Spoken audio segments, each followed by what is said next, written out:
እና መቅረሽ ማምለካችን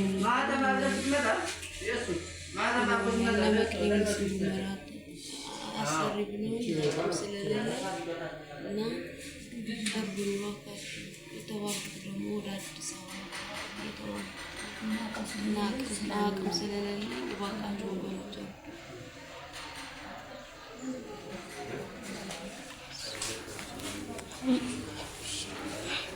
እኔ እናቷ ነበር እኔ አቅም ስላጠረ አዲስ አበባ ሰላም አቅም ስለሌለ ለዚህ ዘመዶቼን እያሉ ትልቃቸዋለሁ።